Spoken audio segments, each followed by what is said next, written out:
तो आज्ञा मैंने नमस्कार मुन्ना पिंटू स्वागत आपको नया भिडियो तो मैंने आज भिडियो आम गोटे चाषी आईर देखमा जी से सीएम किसान योजना आवेदन कराई आवेदन कला टाइम एवं पतेटी से पेंडिंग रही पड़ी ठीक अच्छे आपटा भी जब ये अच्छे बोले आपने काଣା करेंगे से सब किसी तार ऊपर अच्छे भिडियो से भिडियो लास्ट देखुन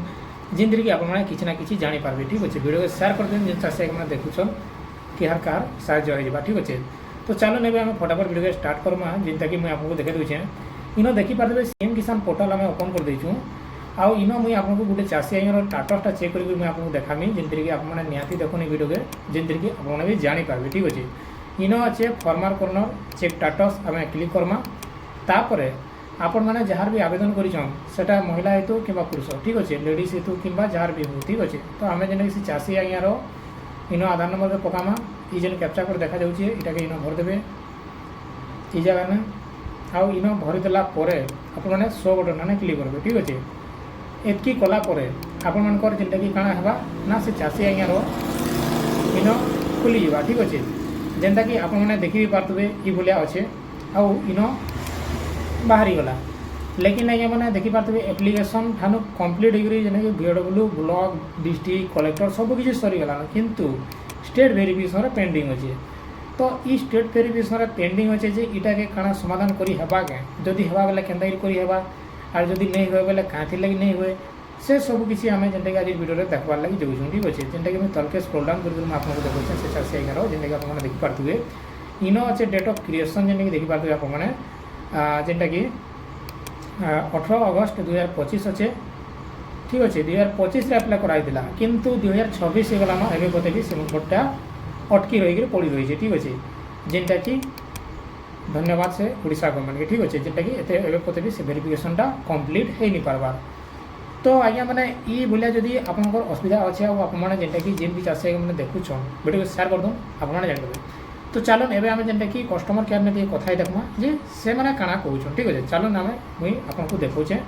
जेनतिर कि आपने भी जानीपारे आउ समस्ते जानवाटा दरकार भी ठीक अच्छे। हेलो आमर गोटे चाषीर आम आवेदन करूँ जोटा कि डेट ऑफ क्रिएशन अच्छी 18 तारीख अगस्त 2025 ठीक अच्छे सीएम किसान योजना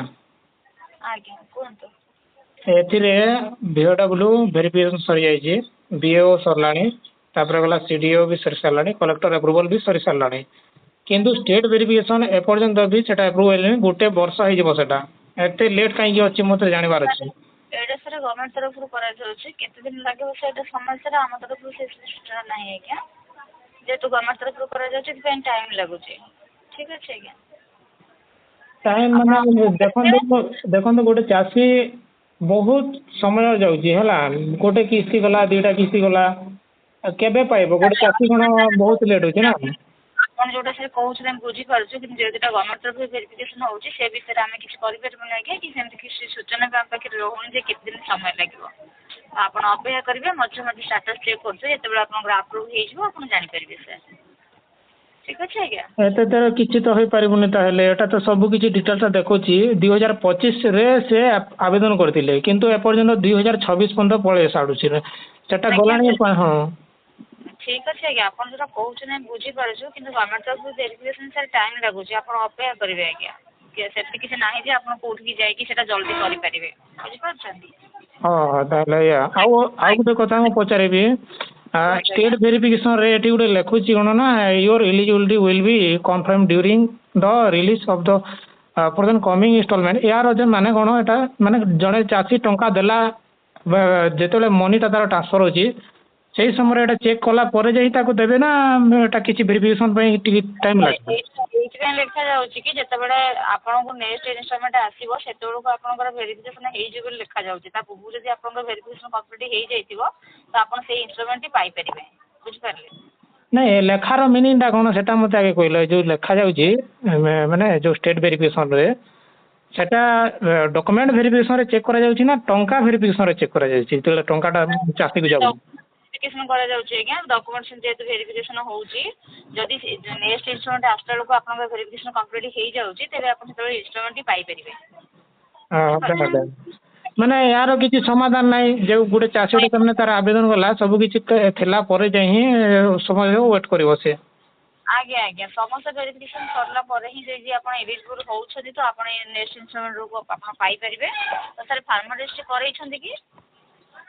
ନା ସେ ଚାଷୀର ଫାର୍ମର ରେଜିଷ୍ଟ୍ରି ତ ପରେ ଆସିଛି ନା ଏବେ ଏବେ ଲାଗୁ ହେଇଛି ସେଟା ତ ଆଗରୁ ଆବେଦନ କରାହେଇଥିଲା। ହେଇଗଲାଣି ସାର୍ ବହୁତ ଦିନ ହେଇଗଲାଣି ତ ବର୍ତ୍ତମାନ ଆପଣ ଯେହେତୁ ସିଏମ୍ କିଷାନ ପାଇଁ ଯେହେତୁ କହୁଛନ୍ତି ଆପଣଙ୍କର ପେଣ୍ଡିଂ ରହିଛି ତ ଏଥିପାଇଁ ଫାର୍ମର ରେଜିଷ୍ଟ୍ରି ନିହାତି ଜରୁରୀ ଆଜ୍ଞା। ଫାର୍ମର ରେଜିଷ୍ଟ୍ରି ନ କଲେ ଗଭର୍ଣ୍ଣମେଣ୍ଟ ତରଫରୁ କୌଣସି ସୁବିଧା ସୁଯୋଗ ପାଇପାରିବେନି। ତ କିନ୍ତୁ ପ୍ରଥମେ ଜମି ଦେଖନ୍ତୁ ମୁଁ ଏଠି ଗୋଟେ ମାନେ କହିବି କି ଫାର୍ମର ରେଜିଷ୍ଟ୍ରି କଥା ଆପଣ ଯୋଉ କହୁଛନ୍ତି ସେଥିରେ ତ ନିଜ ନାମରେ ପଟା ଥିଲେ ଯେ ହଉଛି ଆଉ ଗୋଟେ କଥା ମେନ୍ ଇସ୍ୟୁ ମେଜର ଇସ୍ୟୁ କଣ ହଉଛି ଜାଣିଛନ୍ତି ନା ଜମି ବାଡି ପଟାଟା ଆମ ମାନେ ଗାଁରେ ମାନେ ଏରିଆରେ ଯୋଉଟା କି ବ୍ଲକ ଏରିଆର ପଞ୍ଚାୟତ ଜିପି ଏରିଆରେ ଭିଲେଜ ଏରିଆରେ ସମସ୍ତଙ୍କର କାହାର ଅଜା ନାଁରେ ପଟା ଅଛି ଜେଜେବାଙ୍କ ନାଁରେ ପଟା ଅଛି କିନ୍ତୁ ପୁରା ପୁରା ପଟା ଅଛି କିନ୍ତୁ ଏପର୍ଯ୍ୟନ୍ତ ବି ସେ ପଟାର ସଂଶୋଧନ ହେଇପାରୁନି ତ ସେ କେମିତି ଫାର୍ମର ରେଜିଷ୍ଟ୍ରି କରିବ? ସାର୍ ଆମେ ଜାଣିଛୁ ଜମି ତ ନିଜ ନାଁରେ ରହୁନି ପୂର୍ବପୁରୁଷଙ୍କ ନାଁରେ ରହୁଛି ତ ସେଇଟା ସେମାନେ ଯଦି ସେମାନେ ଡେଥ୍ କରି ଯାଇଥିବେ ତ ସେଇଟା ଆପଣଙ୍କ ନାଁରୁ ଟ୍ରାନ୍ସଫର କରିକି ହିଁ ଆପଣ କରିବେ। ଆଉ ଯେହେତୁ ସିଏମ୍ କିଷାନ ପିଏମ୍ କିଷାନ ପାଇଁ ଏଇଟା କମ୍ପଲସରି ଲାଗୁ ହେଉଛି ଯଦି ଆପଣ ନ କରୁଛନ୍ତି ତ ସେଥିରେ ବଞ୍ଚିତ ରହିବେ। ବୁଝିପାରୁଛନ୍ତି? କିନ୍ତୁ ମୋର ଗୋଟେ ରିକ୍ୱେଷ୍ଟ ରହିବ ଯୋଉ ଆଗ୍ରିଷ୍ଟାକ୍ ପୋର୍ଟାଲରେ ଯୋଉଟା କି ଅନର ନେମ୍ ଟା ଦିଆଯାଉଛି ସେ ଜାଗାରେ ଟେନାଣ୍ଟ ନମ୍ବର କାହିଁ ଏପର୍ଯ୍ୟନ୍ତ ଆସିନି। ଟେନାଣ୍ଟ ବି ତ ଦେବାର କଥା ଯୋଉମାନେ ତାର ଉତ୍ତରାଧିକାରୀ ଥିବେ ସେମାନେ ବି କରିବାର କଥା କିନ୍ତୁ ନା ସେ ଅପସନ ଟାକୁ ହଟେଇ ଦେଇକି ସେଠି ପକେଇ ଦିଆଯାଇଛି ଅନର ଓନ୍ଲି ଅନର ଜମି ପଟାର ଅନର। ଆଜ୍ଞା ଯୋଉ ଅନୁସାରେ ପୋର୍ଟାଲଟି ବନାଯାଇଛି ଯେହେତୁ ଏଇଟା ଗଭର୍ଣ୍ଣମେଣ୍ଟ ତରଫରୁ କରାଯାଉଛି ତ ପୋର୍ଟାଲରେ ଯାହା ହିଁ ରହିଛି ଆପଣ ସେଇ ଅନୁସାରେ ହିଁ କରିବେ ଆଜ୍ଞା। ସେଥିରେ କିଛି ଆମେ ତ କିଛି ଚେଞ୍ଜ କରିପାରିବୁନି କି ଆପଣ ମଧ୍ୟ କିଛି ଚେଞ୍ଜ କରିପାରିବେନି। ବୁଝିପାରୁଛନ୍ତି? କାହିଁକି ନା ଦେଖନ୍ତୁ ଯେହେତୁ ଆପଣ ଏଥିରେ ଦେଖନ୍ତୁ ଏଇଟା ସିଏମ୍ କିଷାନ ବୋଲି କିଛି ମାନେ ଅସୁବିଧା ନାହିଁ ଏଥିରେ ଦେଖନ୍ତୁ ଫସଲ ବୀମାରେ ବି ଅସୁବିଧା ହଉଛି ସିଏମ୍ କିଷାନ ଅସୁବିଧା କରୁଛି ପିଏମ୍ କିଷାନ ଅସୁବିଧା କରୁଛି ମାନେ ଗୁଡାଏ ଏମିତି ସ୍କିମ୍ ଅଛି ଯୋଉଟା କି ଫାର୍ମର ରେଜିଷ୍ଟ୍ରି ଏଗ୍ରିଷ୍ଟକ୍ ପୋର୍ଟାଲ ଅସୁବିଧାର ସମ୍ମୁଖୀନ ହଉଛନ୍ତି। ସମସ୍ତ ଗଭର୍ଣ୍ଣମେଣ୍ଟର ଆପଣ ଯାହା ବି କିଛି ପାଉଥିବେ ସବୁଥିପାଇଁ ଆପଣଙ୍କର ଫାର୍ମର ରେଜିଷ୍ଟ୍ରି ଜରୁରୀ ଆଜ୍ଞା। ତ ଯେହେତୁ ଆପଣଙ୍କର ପେଣ୍ଡିଂ ରହିଛି ଆପଣ ପ୍ରଥମେ ଏଗ୍ରିଷ୍ଟକ୍ ସାଇଟ୍ରେ ଜମି ଆପଣଙ୍କର ପଞ୍ଜୀକୃତ କରିସାରିଲା ପରେ ହିଁ ଆପଣଙ୍କର କରେଇ ନେବେ। ଠିକ୍ ଅଛି?